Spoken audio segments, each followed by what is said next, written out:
see how it is going to go. Well, Wei, this is a situation where Wei actually should be really good. If the map is not in complete tatters, which unfortunately I think is what T1 is going to try and look for, what you have here is a composition that, with that Wei and Ezreal combo, can actually really punish the lack of engage for T1.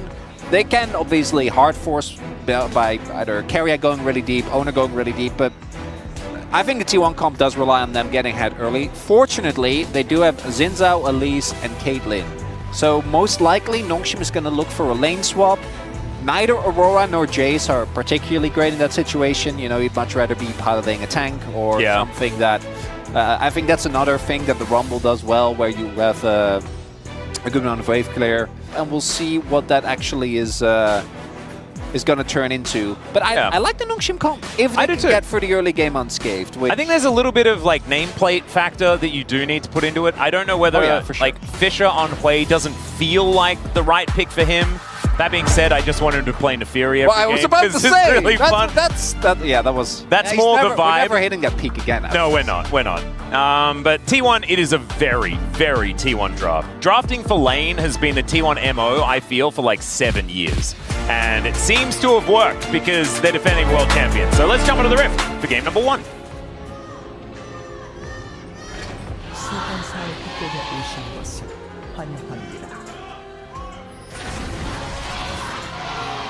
Ooh, some loud Nongshim fans here at LoL Park today, but T1, of course, very, very loud on their end. Wow, trading flashes. And who's got the Hex Flash? Neither of them. Lehens, you let me down. Yeah, not going Hex Flash. Where's That's crazy, Hex? actually. What? That is your rune. Oh, even did go for inspiration. Yeah. Pretty interesting. Odd. They are gung-ho on making this happen, Atlas. Yeah. Well, let's see whether they can make it work. Lehen sitting at full health right now. Keria wanting to find that cocoon, gets it, but great buffer on the anchor. Kingen bounces back. Let's see what can happen here. They get on top of the Aurora and take her down. Keria repelling just to get himself out of the way as we're looking for a bit of a hook. Jiwoo fighting against Doran here. Doran winning out on that one very, very handily. But first blood going over to T1 without too much of a fuss. Well, shame on me for overestimating the turret. Keria barely even needing the diving capabilities of the Elise there. Doesn't end up repelling until the very end. And the damage actually, I think, also kind of catching Nongshim. Like, Ezreal's burst is okay, but it does feel like the skirmishes for them, until they reach a good amount of items, are going to be kind of awkward, because if, like, Gideon jumps in on Xin Zhao, for example, like, he is not dying in the CC combo. Yeah. And Keria is going to be really hard to lock down. Smash has both sums as well as barrier, and I think his positioning has been great thus far. So I kind of have a hard time seeing how Nongshim is going to do in these early skirmishes, besides just trading across the map. I think it'll have to take some heroics from someone like Lehens, perhaps, finding an engage that he's looking for, as Smash taking a bit of damage here as there's a flash forward. They get on top of Keria. True Shot Barrage, they're trying to burst him, and they take him down! You could see that was orchestrated by Lehens and Jiwoo. Beautifully played to even out the kill score. The level 6 spike of Ezreal. Remember that period where he just did this every single game, and his laning phase was kind of insane. The first like True Shot Barrage Giga buff. Yeah. Oh, that was hard to watch. Yeah, both it was a like Q AD buff, and then also the True Shot Barrage. It was nuts. It was winning every lane. But that right there was somewhat reminiscent, and that's a big win. The kill not going over to Jiwoo is the only downside of that. That would have been ideal, obviously, as getting extra gold. The flashes issue as well might mean that T1 should be able to strike back as well. Yeah, so in the short term, definitely a big win here for Nongshim. Also, Lehens and Jiwoo will be able to pick up this wave, and it looks like they have other things on their mind, as Gideon could be in trouble, has to flash, but there's the flash knock-up. Haste in the hole comes down as well, as Gideon trying to taxi out by a Faker. It's not going to do enough. Decent damage here from Fisher. Faker is going to be taken down. Nongshim trying to get a little bit back here as Owner goes in. We'll be able to get a nice little knock-up onto King, and in comes Doran. Nice Shock Blast will connect. Kingan's in trouble. Smash grabs it with the very end of the Peacemaker, and he's not making very much peace with that one this game. Lehen's moving on over as well, but he's lumbering in a little bit too slow to really get anything done. As Nongshim, they're just doing less, and T1's doing more, is what it feels like this game. They are getting consistently out-rotated. Feels like T1 always have an extra member on the map. It feels like they're playing with 6. But this should be kind of a no-brainer from Gideon. We just witnessed Keria and Smash towards the top side of the map. So, trying to clear the ward against the Elise and Caitlyn combo not going to work out. Kingen actually really nicely done there. Good amount of damage, but Owner stays very healthy. And even with Keria's Cocoon not quite hitting her, the damage is already done. I mean, it hit. Well, I hit Fisher, yeah. And also, it doesn't matter, right? They still get the kill. As Doran actually with really good timing there as well. And this is exactly what you'd expect from T1 with this type of composition. Continuous roaming, being ahead of the opponents in the rotation and looking for these continuous skirmishes as -1 for Fisher. 2k gold deficit at 14 minutes is pretty sizable. It is, especially when there's like a 1 kill difference and a 1 turret difference, right? Like, there's not a lot of, like, one draft.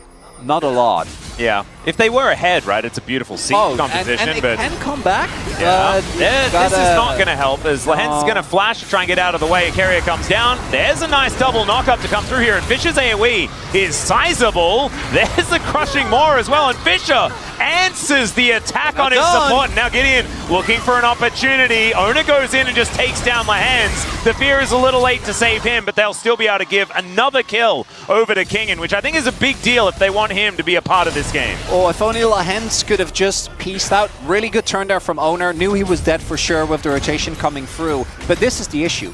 Like, that play was winning for Nongshim until you look at the map. Faker even teleporting to just guarantee that his inner goes down. Yep. And that's going to, again, increase that gold lead and bring it back to, like, the 2k that it was at before. Yeah, 2.5 now, actually. Pushing that money a little bit further ahead. There is going to be a Rift Herald picked up here by Nongshim on the top side as Lahen's finds the wall. Fisher going to come down here as Ju is fighting against Smash. I don't know about this one, Ju. He just shoots and he kills. There it is. Oh, Ju going to survive. Thought that ace in the hole was actually going to be able to do more there as the repel just to dodge out of the way. Maybe with one extra item. Leander's done as well. Owner, I imagine, also getting close towards that second item. Faker going to back now. That might be the opportunity for T1 to pull that trigger on Adakon as Faker actually canceling his back there, wanting to shove out one more wave. Teleport's going to come in from Fisher now as his Horizon focus done. So, looking for this Adakon. It is still up and available. No one's looked at it just yet. Battle for vision is what it's kind of feeling like as Smash taking this poke damage is pretty good for Nongshim. Ju continues to land these Ws because he's so far up in the lane. Not going to be able to thread these Mystic shots through though, but you can see he feels the item strength that he has right now. Collector IE, one of the better 2-item spikes that you can get for a Caitlyn, but it's still 2 items on Caitlyn. Kind of want 4 before you're really happy. You're very happy on 1, but then it's kind of a wait until 3 or 4, and then you're happy again. Ow. It's also the ability to actually walk up and trade is just not being given, as that is going to be the mid lane turret actually falling first. The siege power of Nongshim actually rearing its head as Doran able to shove a wave towards that bottom side. Remember, inner turret is just gone down there as those 2 turrets that T1 have taken, one of them included an inner. Okay. So, bit of extra money. We have 2-item spikes across the board now. Supports, obviously, the exception there is... Oh dear, Cocoon connects onto Kingen. Nice ace in the hole just to make sure that he has to run away. But yeah, you said it, man. We've got actually 2-item spikes on everyone. Except for the sports, but they've got 1, and that's actually parity as well. It's the support equivalent. Even, yeah. It is. Of course, all items are not equal and things like this, but it's kind of cool that we've got 2 legendaries for everyone. Might be, it has to be. Yeah, Faker throws this one down as King gonna have to flash. Does survive though, at least for now. My goodness. That was a game of inches. It was successful bait, as in that the bait got eaten. But there was no... Yeah, sometimes the fish just eats it and then swims away. Yeah. They're not going to lose an objective over it, but we'll see. I think Nongshim can turn this into the dragon here. It does like T1. I really like this, actually, because Faker does FTP, and you do see Nongshim, obviously, with that catch on the top side of the map, then want to turn that man advantage into playing towards dragon. But then T1 now uses this opportunity to rotate over, force a response from Nongshim, and like Faker's going to be back. Oh, I think that T1 really got the better end of Nongshim here, and now they're spotting Gideon. You cannot do this Dragon, my man. They are going to start at Otacon, and they're going to be able to get control of this Tri-Brush. Nongshim, maybe the bait was successful after all. The problem is T1 needs to kill Fisher, because if they're actually fighting Otacon, he's going to do so much damage to them. Doran on a flank angle, he's going to have to flash. He has to flash. As Doran is going to discover the rest of them. Fisher flashes into him. I don't know about that one, but they do manage to take down Doran, because there is that unending despair, or the spiraling despair, as it's said. It's not actually the item. It is the ultimate ability. They're just extraordinarily similar. So nice little pick off here by Nongshim. We'll see whether they'll be able to take the Otacon themselves. Looks like the answer is going to be no. Yeah, despair, both unending and spiraling there for Doran. Yeah, the explanation is still the same. As he gets into the death chamber. Crucially though, still not getting an objective. This though, Fisher just in an awkward position there. Felt like maybe if Gideon or Nongshim as a team responded a little bit quicker, they could have kept that summoner alive, because you also can't really walk through the entrance. But that is a big cooldown that is now gone. I would love it for Nongshim if they're able to actually set up, and it looks like that is going to be the case right now. We do have Lehens and King towards the top side of the map, and Doran is up now. Does T1 want to pull the trigger? They can just call the teleport, but I think they're too late. That's soul point for Nongshim, Atlas. Yeah, this Dragon priority that Nongshim are putting on, I'm really impressed with, because that is a real win condition for this team. They have so much damage. Like, it is insane. And they can hit it without a fight actually starting. So sometimes you've got these dive compositions that do damage very short range. Yeah, they have to go in to make the damage happen. Nongshim doesn't. They just do it. They're going to give Speaking of just doing it, this Otacon is just gone, yeah. So I feel like there was a good thing about the Dragon, and then they had an opportunity to not just give this up. But they're going to. And so Otacon is going to be picked up. They do not commit to trying to kill them after the Otacon goes down, which we've seen a few times. This is still a huge deal for T1. They should be able to push up this top side, and we'll see what the strategy is. We've seen Otacon used in different ways here in the LCK Cup. Yeah, on the live patch, which both, I think the LPL, I think all other regions are on actually. I'm not 100% sure about LTA, but I am about LPL and LEC, currently on 15-2. You have to be a lot more respectful, because it's 200 gold instead of 100. We are not. So you do have a lot more reckless abandon. What I imagine T1's going to do is just full send it on Baron, and as long as you trade at least a kill or two, particularly if it's someone like Doran that has TP available, that's going to be a trade that favors you every single time. The only downside is the poke is so crazy. Not quite the Criploom done yet, not quite yet the third item for Jiu. But Lehens clearing wards here a little bit. Cocoon going to miss though. That means that he will survive. In fact, the Shock Blast, the Wind Becomes Lightning, everything. Going to be missing the Big Daddy. And so Lehens able to keep that health bar pretty high up. Doran going down low, as you can see. Faker moving over, looking for Kingen. Kingen will be able to go into stealth, be all right for now. And now the Hui problem is coming in. Carrier looking for the engage, but the arcane shift out from Jiwoo is going to help keep him safe. Lehens goes down first though, and Nongshim, they have no right to be here. And they are able to get themselves out. Thankfully, Fisher has a lot of abilities. In fact, way too many to remember the names of. And that line of damage, not going to be something that they want to walk through. Is now Kingen looking for Faker here, as he does a lot. But he may also just die as the ace in the hole threats the needle. They do trade, never mind, they don't trade it, because Faker just goes back to the base for a little while. And so that will be the Baron over to T1. Excellent use of this Otacon to guarantee an even bigger buff.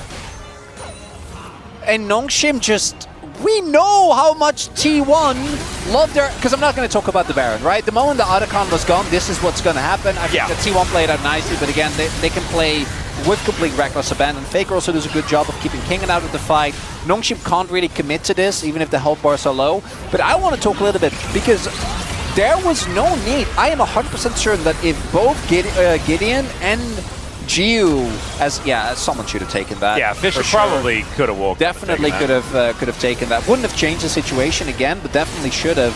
But if they woke up the moment that that dragon is taken, T1 can't Otacon. And I think that Otacon was the way for T1 to get back. Now they got Otacon, now they got Dragon. Or, That's sorry, why I they was got Baron. celebrating for Nongshim. I'm like, oh, this timing means that they don't give Uttercup. Then they just give it anyway. Yeah. And now, I think T1 are firmly in the driver's seat again. Vision is being denied. Traps are being set up. Both Caitlyn traps and Vision traps. A ton of Vision available here. Oh, look at this. Gideon this is going to flank get ward. spotted. Yeah, this flank That's a ward by deep T1 flank. is fantastic. They got a teleport to come in as Gideon does manage to get in there with the ulti. Flash out though, avoids the anchor, and down goes the Vi. Fisher now finds the spiraling despair onto Carrier, but he's not actually that sad. Jiwoo gets over the wall. Lahan's going to be taken down as Kingen trying to do some damage here, but Ona gets on top of the Ezreal, who flashes away and gets struck by the lightning of this Xin Zhao. And T1, they may just end just here. It's only Kingen left alive, and there is so much damage. It's not the T1 Baron, it's the T1 Otacon that does Nongshim in. Yeah. One little kill for Kingen on the back end, but Nexus turrets are now falling. Smash 100% win rate here in the LCK Cup after his third victory. Looking absolutely fantastic.